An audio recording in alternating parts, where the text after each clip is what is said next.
बिस्मिल्लाहिर्रहमानिर्रहीम। Welcome everyone to IMS mentors. आपका mentor आपके साथ।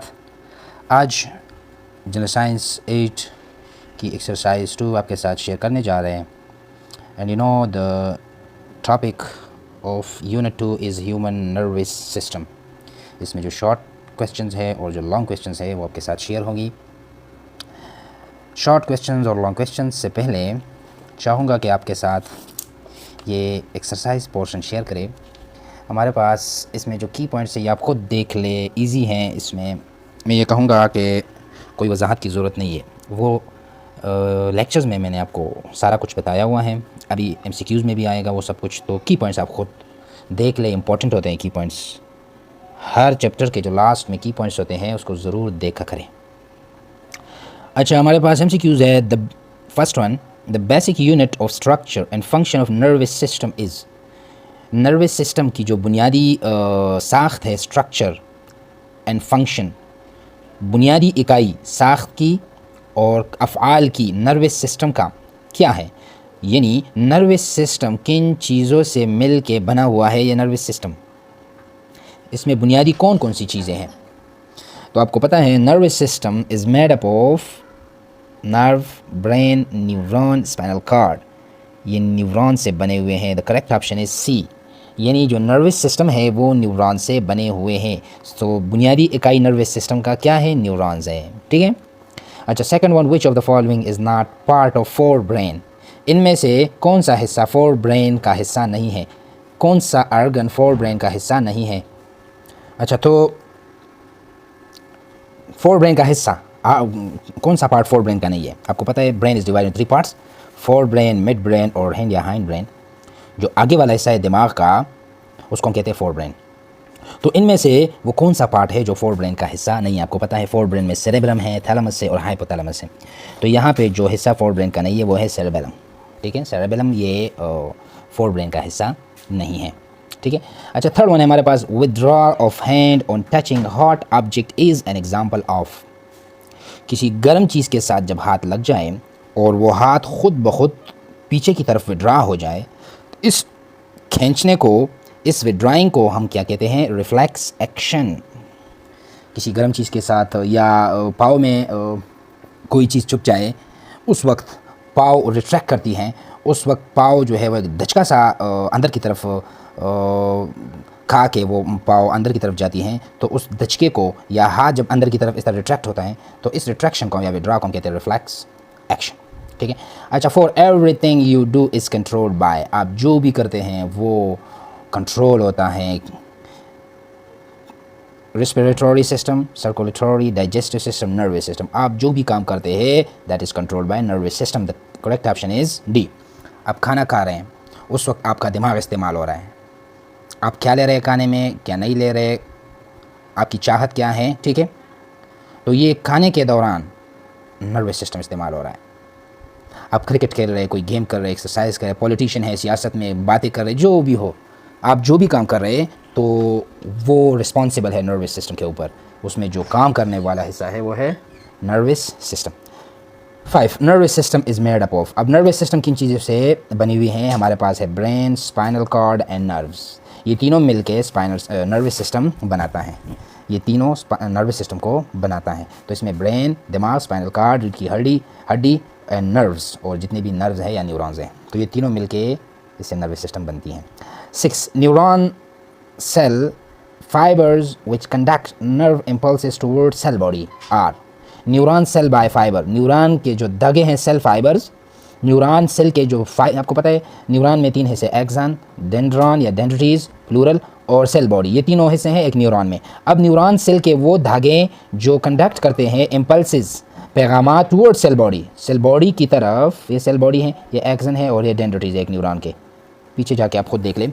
तो वो तारे जो सेल बॉडी को पैगामात ले आते हैं उन तारों को क्या कहते हैं, डेंड्रिटीज़ कहते हैं। The correct option is dendrites. ठीक है। 7, brain stem include all except. अब पहले ये आप देखिए ब्रेन स्टेम क्या है। दिमाग, ये देखिए यहाँ पे ये दिमाग है। ठीक है। अब ये दिमाग खोपड़ी के अंदर मौजूद है, लेकिन इसका जो पिछला हिस्सा है वो स्पाइनल कार्ड के साथ कनेक्टेड हैं। यहाँ पे रीढ़ की हड्डी है हमारी, बैकबोन जिसको हम कहते हैं। तो ये कनेक्शन ये मिला हुआ, यहाँ पे कनेक्शन है दिमाग और स्पाइनल कार्ड के। तो ये जो नीचे का हिस्सा है दिमाग का, जिसमें मिड ब्रेन, पांस, मेडुला ऑब्लांगेटा आता है, ये तीनों हिस्सों को हम कलेक्टिवली कहते हैं स्टेम, ब्रेन स्टेम। ठीक है, ब्रेन का जो तना है जस्ट लाइक अ स्टेम, एक स्टेम की तरह होता है।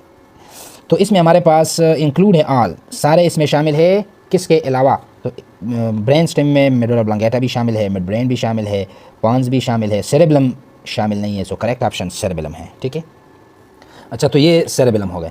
ये जो वर्ड है ये प्लूरल है डेंड्राइट का, एक्सन और डेंड्राइट, और इसका जो सिंगुलर है वो डेंड्राइट है। ठीक है, डेंड्राइट्स, इसको डेंड्राइट्स भी कहते हैं। वो दोनों के लिए करेक्ट प्रोनाउंसिएशन हमारे पास है डेंड्राइट्स। ठीक है, अच्छा, इसके बाद हमारे पास है MCQ number 8, which is the largest part of the brain. दिमाग का सबसे बड़ा हिस्सा कौन सा है?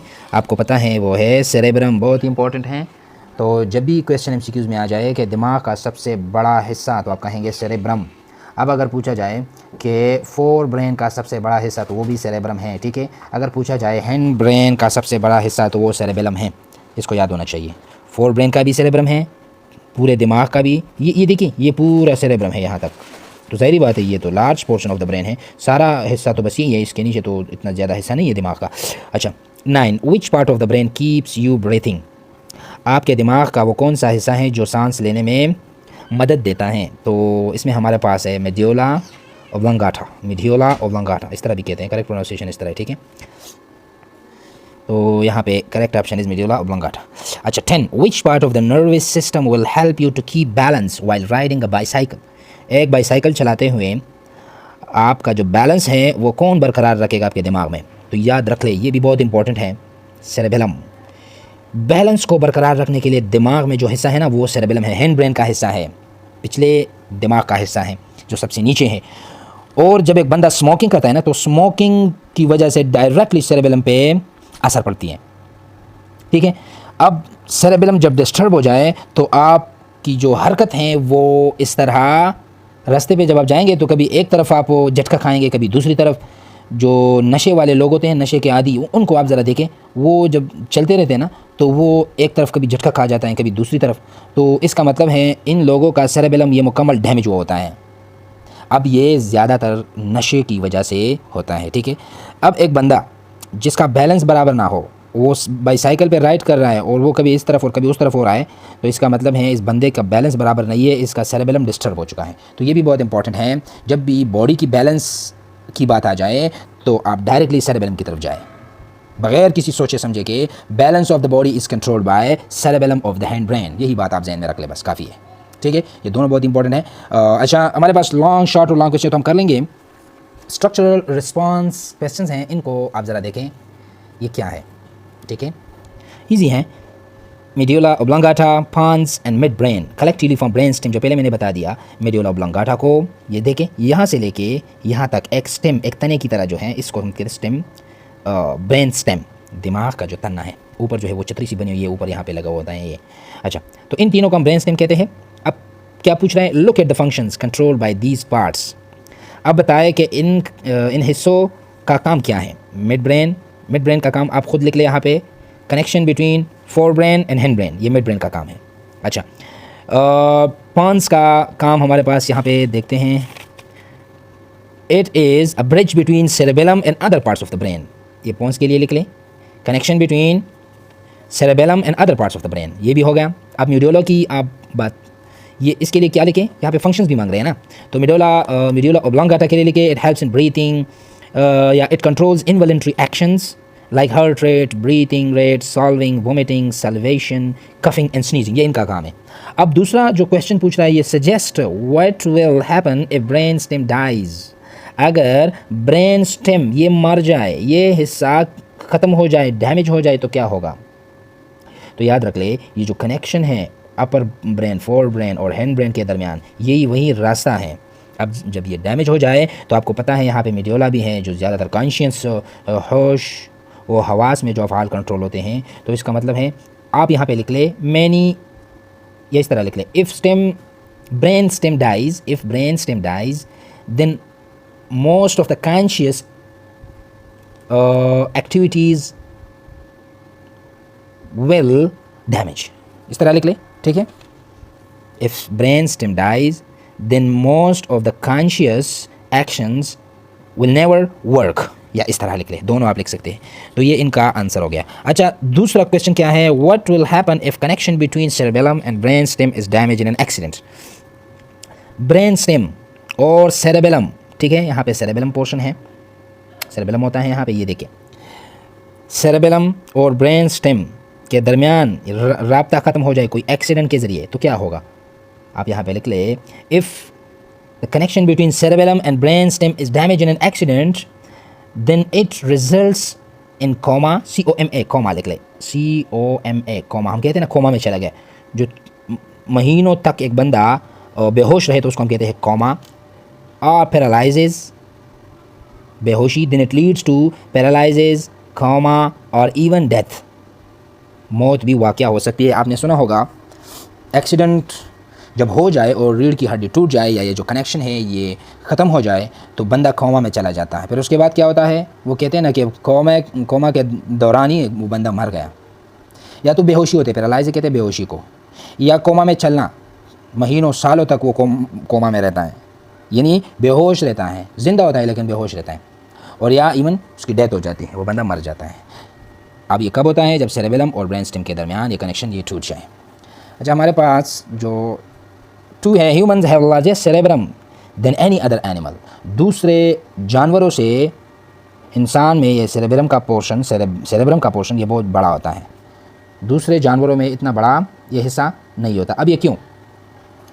अच्छा, uh, why is it so much convoluted. Convoluted का मतलब है लिपटा हुआ, इस तरह लिपटा हुआ, ठीक है, स्ट्रेट नहीं है इस तरह, इसमें इस तरह दरारें मौजूद है, इस तरह पोर्शंस हैं, इसको कन्वल्यूटेड कहते हैं, लिपटा हुआ। क्यों ये फोर ब्रेन इस तरह कन्वल्यूटेड होता है? तो इसका जवाब इस तरह बनेगा, लिमिटेड सरफेस एरिया, खोपड़ी का जो सरफेस एरिया है वो थोड़ा होता है, तो उसके अंदर इस तरह कन्वल्यूटेड दिमाग होने चाहिए ताकि इसमें ज़्यादातर वो इन्फॉर्मेशन आ सके, थोड़ी जगह में ज़्यादा हिस्सा दिमाग का आ सके।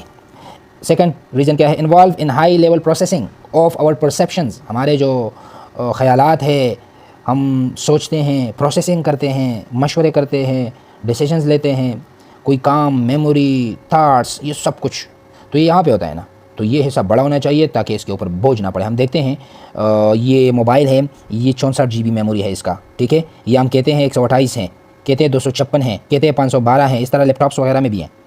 तो अब ये मेमोरी, हम इसका क्या फ़ायदा है, आप बताएं शाबाश। मेमोरी का फ़ायदा यह है कि जब भी हम ऐप्स और वीडियोस मोबाइल में डालते हैं, जब उसमें मेमोरी ज़्यादा होती हैं, उसमें कैपेसिटी ज़्यादा होगी वीडियोस की, ऐप्स की, गेम्स की, जो भी है। अब जब मेमोरी कम है, 64 GB मोबाइल आप इस्तेमाल करें, तो इसमें वीडियोस वगैरह आप डाल के फिर वो मोबाइल हैंग हो जाता है, आपको पता है वो हैंग वो सही काम नहीं करता। तो फिर हम क्या करते हैं, उसको अपडेट करते हैं, 128 GB मोबाइल है तो 256, 512 लेते हैं। तो इसमें जब मेमोरी ज़्यादा होगी तो इसमें कमज़ोरी नहीं आएगी, दिमाग में फोर ब्रेन पे बोझ नहीं पड़ेगा, वो हैंग नहीं होगा, ठीक है, काम सही तरीके से करेगा। तो हमारे जो परसेप्शंस है, ख्यालात, थाट्स, ख्यालात हैं, इमेजिनेशंस हैं, इमोशंस हैं, जज्बात हैं, हमारे जितने जज्बात हैं, ठीक है, किस तरह हम बात करते हैं, किस तरह दूसरों के साथ पेश आते हैं, हम, अच्छा, यही सारा, और एक्शंस, हमारे जो अफ़ाल हैं, तो ये कंट्रोल होता है सेरेब्रम पे। तो इसलिए ये सेरेब्रम बहुत ज़्यादा कन्वल्यूटेड होता है ताकि थोड़ी सी जगह पे ज़्यादा ब्रेन का हिस्सा आ जाए, और दूसरी बातें हैं जो हमारे जो परसेप्शन है, हमारे जो काम, अफ़ाल, ये सब कुछ ये आसानी से ये कंट्रोल कर सके और सेरेब्रम को कोई नुकसान भी ना हो, ठीक है। अच्छा, B, give the advantages of having large cerebrum. बड़ा सेरेब्रम का फ़ायदा बताए। Large cerebrum can process and store a lot of information. इसका फ़ायदा ये है जब मेमोरी ज़्यादा होगी तो इसमें बहुत ज़्यादा मालूमात आएंगे, मेमोरी फुल नहीं होगी। और आजकल हमारे जो कैंडिडेट्स है, जो स्टूडेंट्स है, टीचर्स हैं, उनकी मेमोरी फुल ही होती हैं। वो कहते हैं कि भाई और गेनिंग नहीं कर सकते, दिमाग पत्थर बन गया है। अब दिमाग में हमने इतना सब कुछ डाला हुआ है कि उसमें जगह नहीं है। ये मैं वैसे कह रहा हूँ, न्यूटन एक साइंटिस्ट है फिज़िक्स का, उसका दिमाग जब चेक किया गया तो इसमें अगर ये सारा फोर ब्रेन है तो उसको चेक किया गया तो इतना हिस्सा भी भरा हुआ नहीं था।